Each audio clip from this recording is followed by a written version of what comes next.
歡迎返到嚟讀書日誌。今日想同大家傾一個比較 private，甚至有啲痛嘅話題。你覺唔覺得我哋好努力咁學點樣儲錢、點樣社交，但從來冇人教過我哋，當嗰個曾經為你遮風擋雨嘅膊頭開始縮水、開始發抖嘅時候，我哋應該點算？今日想分享岸見一郎嘅《面對父母老去的勇氣》呢本書。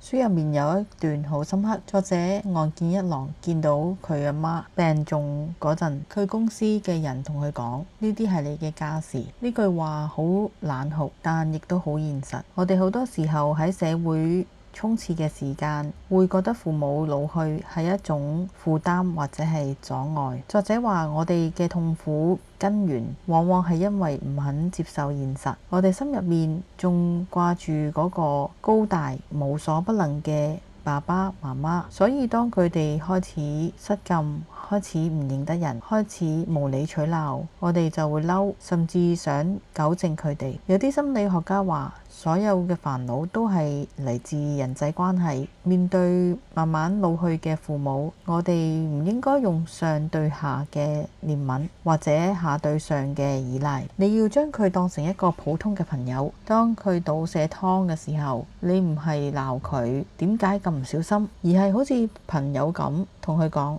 唔緊要，我幫你抹返去。書入面講到一個細節，作者個爸爸患咗失智症，甚至唔認得自己個仔。一般人會好崩潰，覺得你點解可以唔記得我？但作者話，如果你執着於以前嘅爸爸，你只會不斷失望。如果你睇返而家呢一刻嘅佢仲識笑，仲識食嘢，呢份存在本身就已經值得我哋去愛。有人成日講脆弱的力量，面對父母嘅老去，承認自己搞唔掂，承認自己會攰會驚，其實先係勇氣嘅開始。你唔需要做一個完美嘅孝子，你需要嘅係做一個誠實嘅陪伴者。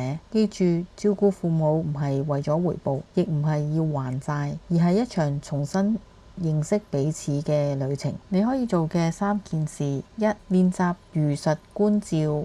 今日返屋企，試下唔好帶埋佢以前係點嘅濾鏡去睇父母，就算佢重複講同一個故事100次，試下用聽新故事嘅心情去回應，尊重佢當下嘅狀態。2、劃清心理界線，話俾自己聽：我冇辦法令父母100% 快樂，你嘅責任係陪伴同埋提供必須要嘅照顧，但佢哋嘅情緒都唔係你一定要承擔嘅責任。放過自己，你先可以行得更遠。3、翻開舊相簿，好似作者咁，試下去了解父母喺成為你父母之前嘅人生，去問下佢哋後生嗰陣嘅夢想，將佢哋睇返做一個獨立個體，而唔係一個功能性嘅角色。多謝你今日同我一齊行呢一段心理旅程。面對父母老去係每個人嘅必經之路，但有咗呢份勇氣，呢條路可以唔再只有灰暗，而係充滿理解嘅光。如果你覺得今日呢集幫到你，或者你諗起某個人，請你 share 俾佢。